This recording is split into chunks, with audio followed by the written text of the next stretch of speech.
بسم اللہ الرحمن الرحیم۔ السلام علیکم ورحمۃ اللہ وبرکاتہ۔ آج جانیں گے ایک خاتون کے بارے میں جو لاکھوں میں ایک ہے۔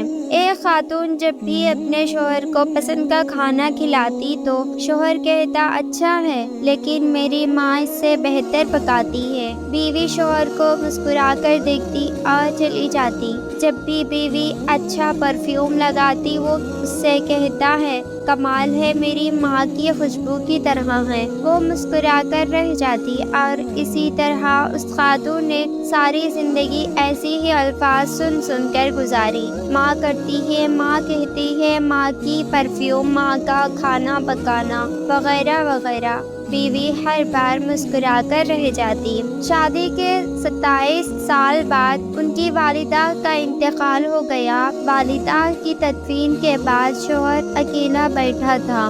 اس کی بیوی اس کی آزمائش میں اسے تسلی دینے گئی تو اس نے اس سے کہا اب تمہارا کھانا پکانا میری ماں کے پکانے جیسا ہے، تمہاری باتیں میری ماں کی طرح ہے اور تمہاری ہنسی اور تمہاری خوشبو بھی میری ماں جیسی ہو گئی ہے۔ خاتون مسکرا کر بولی وہ کیسے؟ تو شوہر نے کہا میں نے تم سے 27 سال کی عمر میں شادی کی تھی اور تمہاری شادی کو 27 سال ہو چکے ہیں، اب تم میری ماں جیسی سوچ رکھنے لگی ہو۔ بیوی کہنے لگی آپ ریاضی کے پروفیسر ہیں پھر بھی آپ کا حساب غلط ہے۔ شوہر نے کہا وہ کیسے؟ بیوی کہنے لگی میں جب تک زندہ ہوں آپ کی ماں کے برابر نہیں بن سکتی، ان کے 54 سال میرے 27 سال کے برابر نہیں ہو سکتے اور جس کے قدموں کے نیچے جنت ہے میں ان کے برابر نہیں ہو سکتی۔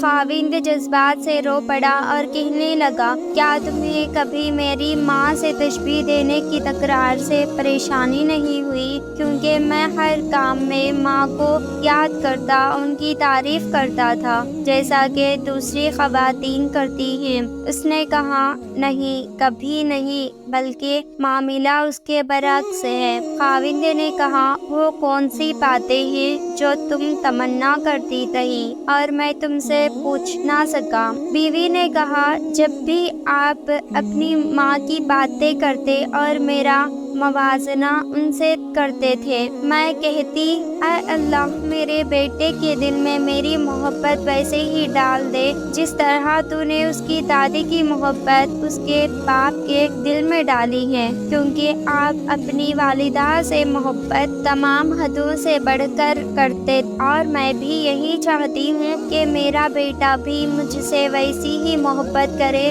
جیسے آپ اپنی والدہ سے کرتے ہیں۔ میرے سرتاج مجھے آپ پر فخر تھا کیونکہ آپ کا بیٹا آپ پر ہی جائے گا۔ اے اللہ ہمیں والدین کی رضا حاصل کرنے والوں میں شامل فرما۔ اگر آج کی بہویں بات یہ سیکھ لے تو بڑھاپے میں سکون سے رہے گی۔ آج کسی کے بیٹے پر قبضہ جمانے کی کوشش کل اپنے بیٹے کے ہاتھوں گھر سے نکلوانے کا سوچ ہے، کیونکہ دنیا مکافات عمل ہے۔ ایسے ہی اسلامک واقعات کے لیے لائک، شیئر، سبسکرائب ضرور کریں۔